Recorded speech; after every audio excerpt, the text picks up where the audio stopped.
Hey everybody, First Warn Storm Team Chief Meteorologist Brad Panovich. It wouldn't be a live stream if the camera didn't freeze up for the first shot. It always does that, it's so weird.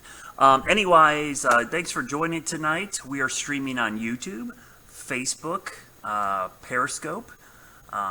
Where else we're streaming? A lot of Facebook pages. So we're going to a lot of different sources tonight. So I got my chat pulled up over here. I'll try to answer as many questions is possible. I can't get to all of them because sometimes scrolling through them is kind of difficult. So let's get right to the storm. I've got the loop up right now, fighting these allergies.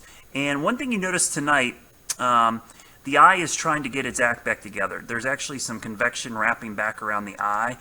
Because it's moved away from the big island there, Grand Bahama, there's still some dry air trying to wrap around. You can actually see it at times showing up in the satellite image.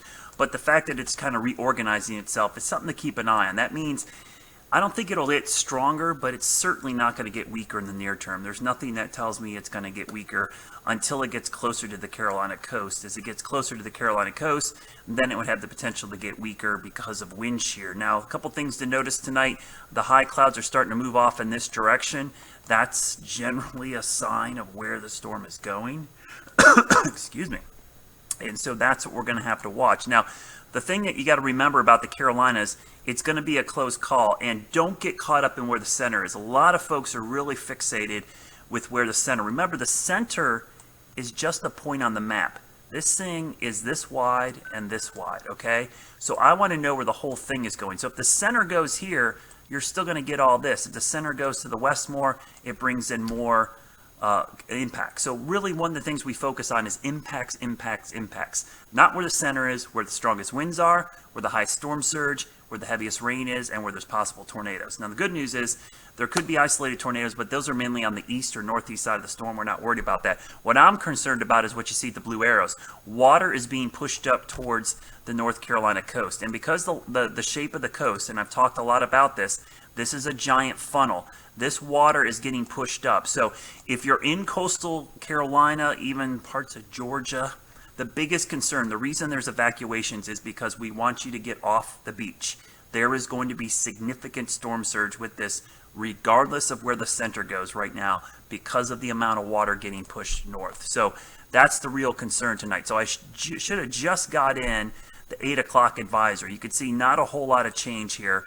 Winds are 110 miles per hour. It's moving northwest at 6 miles per hour. Pressure's been kind of stable at 959, and I'm now 110 miles east of Cape Canaveral. So it's getting close to the Cape there, and in fact, right there is Cape Canaveral. So it's basically east-southeast of there right now, and that's the area where we're probably going to see some really strong winds here tonight. Here's a look at the forecast track. If I go real slowly here. Still moving a little northwest, but we'll see if it jogs back to the north more. It's going to take a sharp turn here near Charleston. And this is where, in Charleston, we've got to be very careful, because if you're in Charleston, this is going to get awfully close to you. You could see it coming up east of Savannah, near Charleston. This is 2 o'clock. And you could see at this time, even if it's right here, there's a ton of water getting pushed inland. Okay, let's say it goes right here. That's even higher surge. So Charleston, be extra diligent with this system, because the potential is it could definitely make a landfall there. I'm going to let this stop, and then I'll go back down here. So you can see how quickly it moves up into eastern Canada. So let's focus in on the Carolinas again. Look how quickly it moves. 2 p.m. on Thursday to 2 p.m. on Friday. It's basically going to move that whole distance, which is huge. That distance is about 375 miles in a 24-hour period. Think about it. It moved like 20 miles in like a day and a half over the Bahamas, and now it's going to move, this whole distance in about 24 hours. So the concern is in North Carolina that it's either going to make landfall somewhere. It could be close to Charleston. If it doesn't hit Charleston, the landfall is around Bald Head Island, or it's up here in Morehead City. And if you had to ask me, I think it's more likely going to be up in this area right in here. This seems to be the closest approach. And the whole time it's pushing water back towards the coast, which means big time storm surge potential. So the warnings, watches, advisories, they're all warnings or watches. Tropical storm warnings and hurricane warnings basically from Wilmington south. Inland tropical storm warnings, these are for gusty winds. obviously for parts of the low country up towards almost Columbia and Florence. These are tropical storm watches. Hurricane watches for the Outer Banks in eastern North Carolina. These are all hurricane warnings right now. So if you're in the hurricane warning, that means you're expecting hurricane conditions within the next 24 hours. So you need to be ready for that. Storm surge potential, it's really off the charts in a couple locations, which, my chat went down, sorry. To show you in a second. But here's the storm surge warnings in bright pink all the way up the coast here. I'm going to go in real closely here in a couple places. So Hilton Head, Edisto Beach, Charleston, Garden City, Georgetown area, Murrells Inlet, Myrtle Beach, China Grove, or up towards Cherry Grove, Wilmington area, Topsail Island, Holden Beach, Ocean Isle, Carolina Beach, Wrightsville, and then up towards here in the Outer Banks. And again, there's a couple areas to highlight here, which I'll show you in a moment, that I think will be in particularly hit hard. But let me talk about the steering currents for a second. Why we're so confident it's going to make this churn. If you look on the satellite imagery here, ton of dry air on the west side. This is why it's going to be tough to get rain too far inland. This dry air is going to really battle the west side of the system. But you can see this thing right here. You see this up here? This is diving down into our trough, which is going to help reinforce this big dip in the jet stream. And this is going to push off towards the north and east. And that's going to... Oh, my camera's frozen again. So we'll... Well, the good news is you guys can hear me. So we will refresh the camera there. There we go. So we'll get that trough to dig down here. I don't know why that camera keeps doing that, but you don't need to see my head. You can just listen. You can see that this dip develops here and pushes the storm to the north and east. And look at the outflow. This is already being affected by that southwesterly flow as it pushes off to the north and east. So we're already starting to see some of that develop, and that's a good sign that the forecast is going to work out, because honestly, the guidance is coming in really tightly clustered and a little bit closer to the beaches. Let me play this real quickly. I'll show you how closely the models are getting to the beach right now, especially from Charleston north. We'll stop this right here. Stop. Boy, that went far out. Let me back this up. Stop about right here. So you can see this was the latest run. Charleston's a close call, but then eastern North Carolina, they've come back closer to the coast for sure, which is interesting because the thing has kind of trended a little bit further east down in Florida. And just to show you what I mean, I'm going to go down to Florida. Let's see if I go down there. Let's see if we can get this to play. Oh man, I should have left the... If you notice, it seems to be... The model's initialized a little bit too far west. So maybe that's a little good sign for us up here in the Carolinas, that maybe it just initialized wrong. So that's something to keep an eye on. I don't know if I trust this completely. So first things first, let's start with the wind impacts. Wind impacts along the coast. You can see the highest threat in red here, right there, immediate coast. So I think the highest winds are going to be at the beaches. 50 to 70 mile an hour winds. I wouldn't be shocked to see gusts to 80. That's not out of the realm of possibility. Then inland 35 to maybe 50. I'm going to go 45. And then 25 to 35 back here, and then 15 to 25 back here.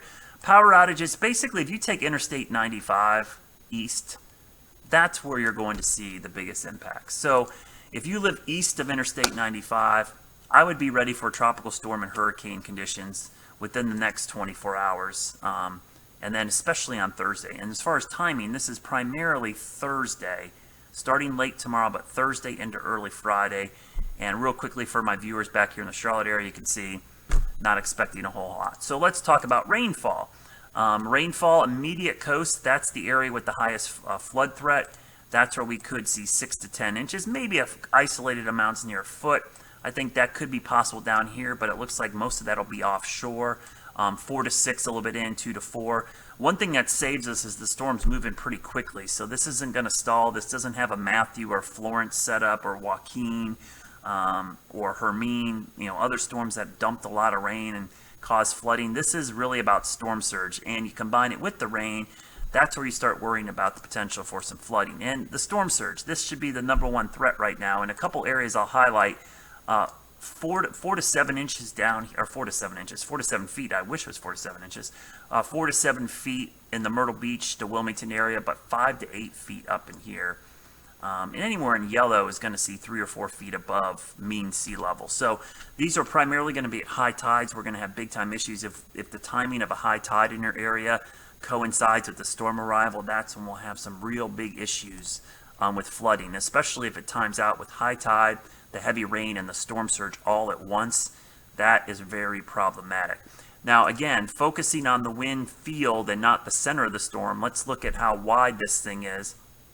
And I'll show you as it moves up the coast that it brings these 58 mile-an-hour winds close to the coast, but the hurricane force winds get really close to Charleston early Thursday morning. So look at the timing of this. That red area, Thursday morning, time is up in the corner of your screen there. So from, down to Savannah, up to Edisto, Sullivan's Island, Folly Beach area is getting some really good wind, then moving up towards the Grand Strand, Myrtle Beach, Murrells Inlet, then up towards Holden Beach, Topsail, Ocean Isle, Wrightsville, Carolina Beaches, then heading north up towards Emerald Isle, areas around Carteret County, Atlantic Beach, and then up there heading towards Ocracoke and the Outer Banks and Hatteras by Friday morning, and then moving out to the east. So the potential for really strong winds in those areas. And just to show you, I can show you the future cast of what the wind speeds look like on the guidance here. So here it comes, the hurricane up the coast. And you can see I'm gonna start putting some numbers on here. Thursday morning, you see and these are gusts, by the way, not sustained. Gusts to 65, 60 miles an hour, Charleston, Hilton Head Island, heading up towards Myrtle Beach. And just for reference, notice how light the wind gusts are back here. It's not really anything too crazy. Really along the beaches in the east, that's why you're seeing the highest threat. So you saw how close it was to Charleston, but didn't come ashore. But watch this. It gets real close to Cape Fear area, and then clips Cape Lookout right there. So landfall Thursday night into Friday morning, and then going over Hatteras, and then moving off to the east Friday during the day. Let's look at that from a radar perspective, and I haven't updated this. I'm wondering if it's keeping up with the guidance here. Here's another perspective as it moves. Ooh, man, look at that. I'm going to have to update that. So it's movement. At least our guidance is showing a little bit quicker movement. That's really fast. So we'll have to see if it keeps. That's an update I just got in to see how fast it's moving. So that would actually be a good thing. The faster it moves, the less rain. But one thing to notice back in the Charlotte area, notice the rain bands never really get here. There's some rain associated with the front. But this front side here is where the heavy rain is, because this band right here is going to set up somewhere in there, and that's where the longest duration of heavy rain is honestly going to be, and then the system moves out. Wow, that is quick. So yeah, I just got the new update. I wasn't able to move my icon quick enough to keep up with it. So that's interesting. Just picking up speed here tonight. So let me pull up the chat again here. Since you guys are chatting with me. Here you go. Rain-wise, DJ, so rain-wise, I'll go back to the rain forecast again. We'll play this real quickly. And again, once I'm done with this live stream, you can go back and look at any of these images. So just to show you the gradient, we call it, from Charleston, you're in the 7-inch range, and then up towards Columbia, it's like a 1/4 inch. And again, this is 7-day rainfall total, so this includes primarily Dorian, but also some rain that we get on our average basis. 7 inches out here, but look at this gradient. Once you get to Interstate 95, that's why I said 95 is kind of it's a real line. It's a interstate, but it's not like, everything just stops there for some reason. It just seems it lines up perfectly with where the wind and the rain is going to be with this system as it moves up the coast. Now, if a lot of folks wonder about the storm surge thing, I really can't hit this home hard enough, and this is why people are evacuating from the coast. Storm surge is the #1 killer along with flash flooding. So water is the #1 killer in hurricanes. All the publicity from hurricanes comes from categories and wind speed, and in this storm it was crazy. It was basically a tornado over the Bahamas. But usually, even in weak hurricanes and tropical systems, the storm surge is our biggest killer, because what happens is the wind pushes the water on shore, and what happens is the high tides come in and they can't go back out. So this happens over a couple tide cycles where the water gets higher and higher, and the surge just starts to build and come inland. Now this, oftentimes storm surge doesn't include the waves on top of it, so this is just the mean level of the water. There can be waves on this crashing in as well. So that's 3-foot storm surge coming in. That's a 6-foot. And again, these would be on the island, so we're looking for a 6 or 7-foot storm surge. So immediately on the beaches, unless you got dunes or something here, if the house is at sea level, it's going to get water. That's why most houses on the barrier islands obviously are built off the ground. You want to get that extra level. 12 feet would be a real big issue. I don't think we're going to see anything that high, but I think we will see something more in this 6-foot storm surge setup along the coast. Real quick on the surge again. I think I loaded this earlier. Thought I had my storm surge probabilities. I don't know if we still have it. Oh, here we go. Storm surge estimates. So this is based on, let me stop it right here. I'm going to pause it. So this is based on above mean sea level. So some of these areas are marshal or intertidal areas, so the flooding isn't as bad as it's depicted here. But you can see when we start getting 9 foot above mean sea level, that's where we're probably having issues. So you can see some of these are intertidal areas which are meant to flood, but a lot of these are on the beach, you know. If we go up the beach, there's Seabrook, a lot of the, you know, there's some dry areas in there, but there's going to be some water. Kiwa Island, there's some water. Especially on the intercoastal side. I think those marshes that you see that are normally have a little bit of water or are dry when you go to the beach, they're going to be pretty much full of water. Not that many people are down there. There's Folly Beach, and again, out towards the state park right about there. Looks like the water is going to be a little bit higher as you go back towards the pier and stuff there. And then coming up towards Isle of Palms, Mount Pleasant area into Charleston. Charleston Harbor, again, some pockets of heavy water near the Cooper River Bridge. You know, some of those typical spots, there's not a lot of homes in those areas, which is good, but these are areas you don't normally see water. You're probably going to see water. Then you come up the coast, the intercoastal looks really bad as you go north, and then heading up towards, you know, areas around Georgetown, which usually has a lot of flooding in there. And this area is meant to flood. Some of these areas are. Again, Pawleys Island, Murrells Inlet area, you can see, especially the intercoastal and the marshes here, a lot of water coming in there. And then coming up towards Myrtle Beach. Myrtle Beach tends to do pretty good, but, you know, there's going to be some high water spots, especially Little River areas, Sunset Beach. There's Ocean Isle, one of my favorite beaches, Holden Beach right there. You know, those houses that sit right there in the canals. Usually there's some flooding back here in the intercoastal and the marshy areas, but a lot of this is okay. Boy, my big waves are crashing up there. And then we go north to areas like Oak Island, Bald Head Island, and then out, you know, Bald Head Island, there'll be a lot of water on that side. Carolina Beach, Curry Beach, Myrtle Grove, Surf City, Sneads Ferry, Emerald Isle. There's Morehead City, Atlantic Beach.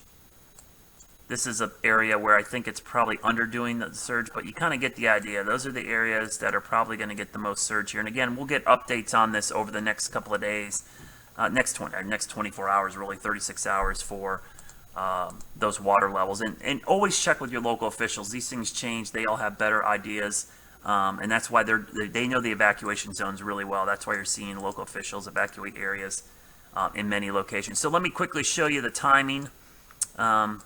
This will help you time it out a little bit better. There we go. So there's the timing of all this.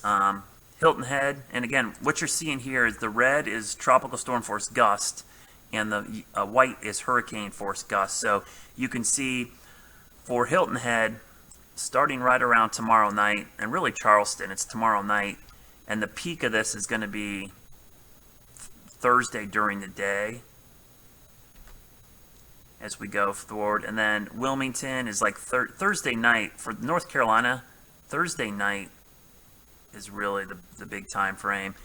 And then, you know, Friday morning into Friday night, there's still some gusts. And Friday really looks to be the Outer Banks area that's going to get hit the hardest. So, again, if you missed some of the graphics here, I know I'm getting a lot of questions. I think I kind of broke down most of this stuff.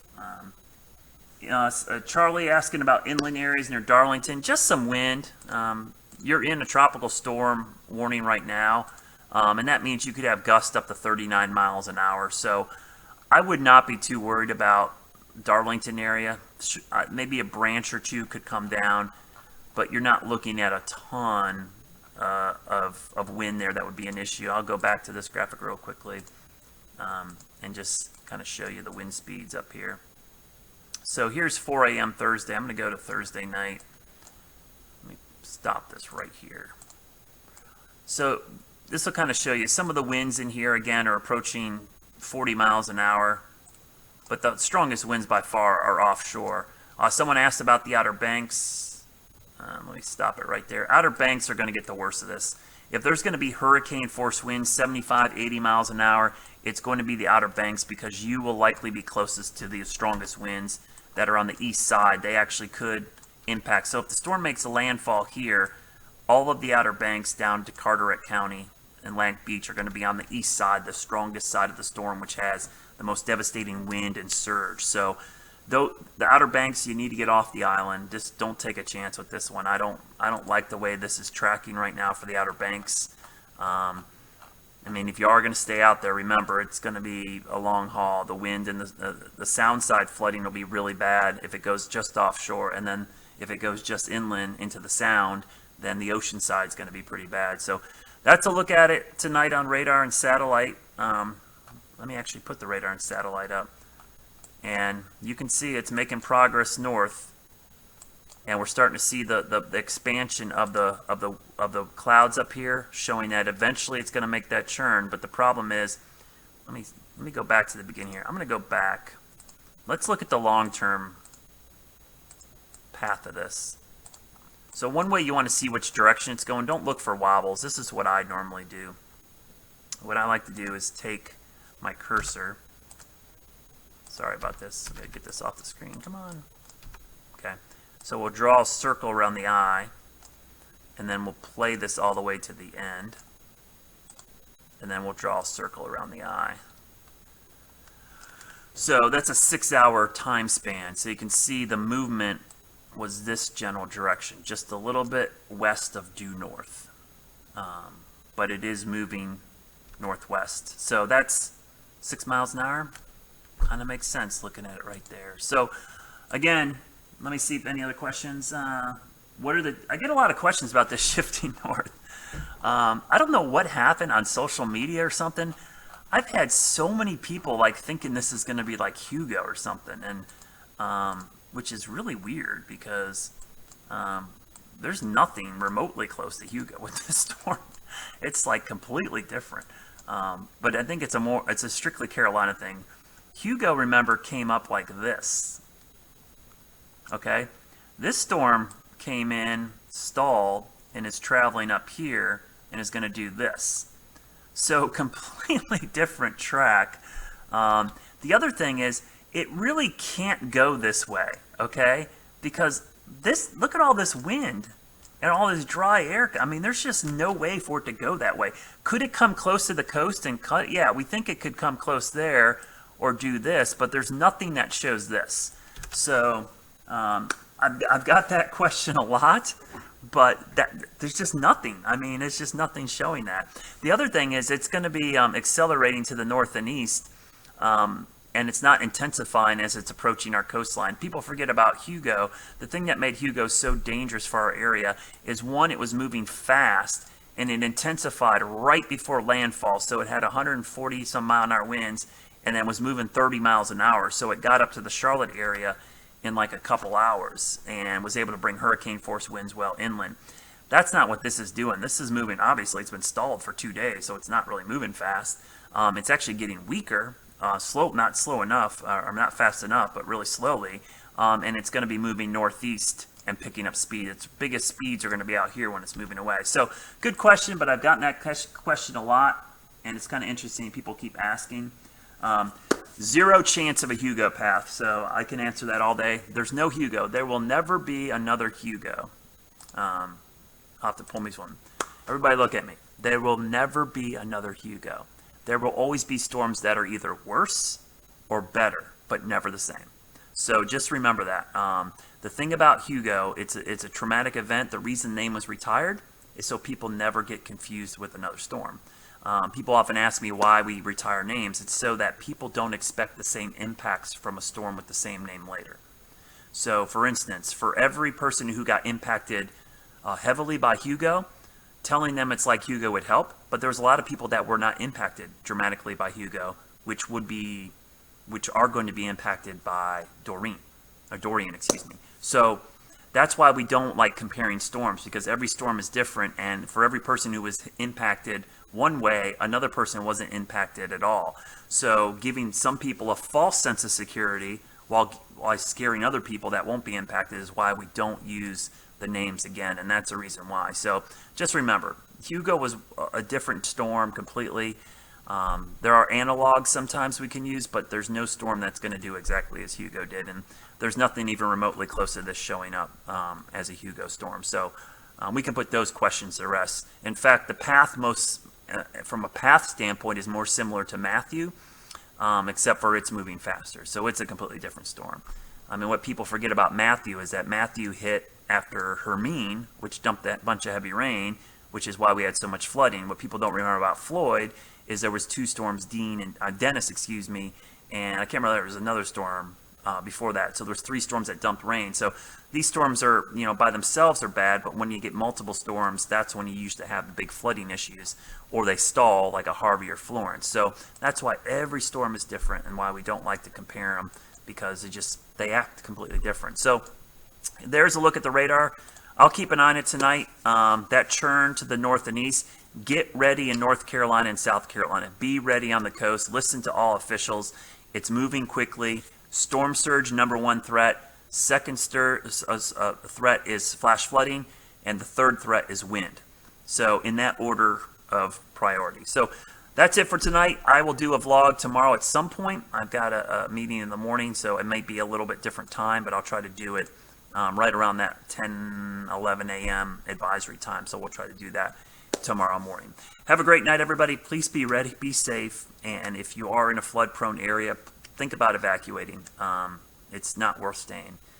Even if you survive, the conditions afterwards are going to be miserable, and people don't think about that. They think about just making it through the storm.